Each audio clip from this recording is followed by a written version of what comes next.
নমস্কার বন্ধুরা, আমি শর্মিষ্ঠা। শর্মিষ্ঠা কিচেনে সবাইকে স্বাগত।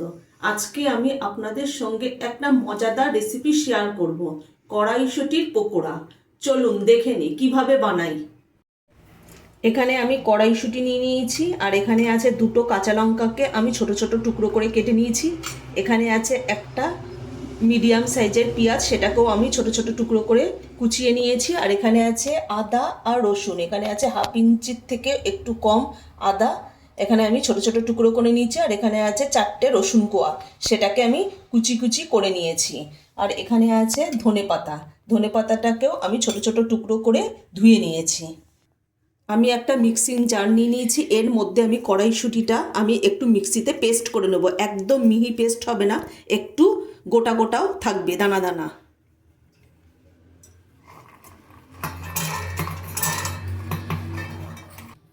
আমার কড়াইশুঁটিটা মিক্সিতে পেস্ট হয়ে গেছে, দেখুন এরকম একটু দানা দানা আছে, একদম আমি মিহি পেস্ট করিনি। এটা আমি একটা পাত্রে ঢেলে নেব। এই কড়াইশুঁটিটার মধ্যে আমি যে কাঁচা লঙ্কা কেটে রেখে দিয়েছিলাম সেটা আমি দিয়ে দেবো।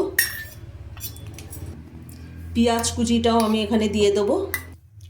আদা আর রসুন যে কুচি করে নিয়েছিলাম সেটাও আমি দিয়ে দেবো।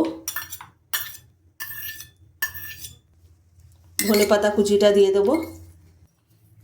পরিমাণ মতো আমি নুন দিয়ে দেবো। একটু গোটা জিরে দিয়ে দেবো।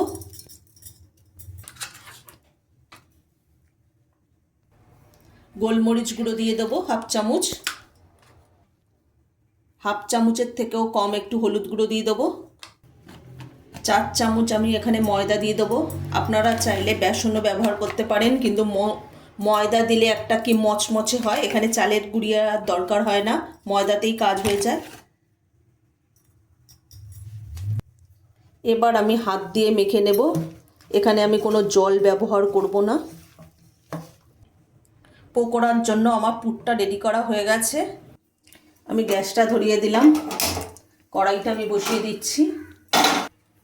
কড়াইয়ের মধ্যে আমি সাদা তেল দিয়ে দেবো, রিফাইন অয়েল। আমি তেলটাকে ভালো করে গরম করে নেব।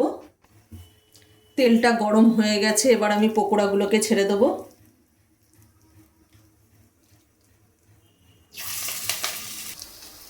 আমি এখানে 6টা পকোড়া দিয়ে দিয়েছি, পকোড়াগুলোকে এবার উল্টে দেব।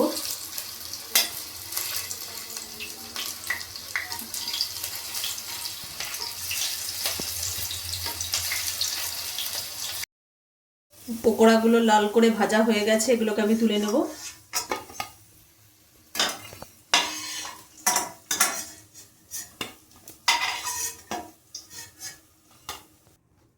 প্রথমবারের পকোড়াগুলো আমার ভাজা হয়ে গেছে, এইভাবেই আমি সমস্ত পকোড়াগুলো ভেজে নেব। আমার কড়াইশুঁটির পকোড়া একেবারে রেডি।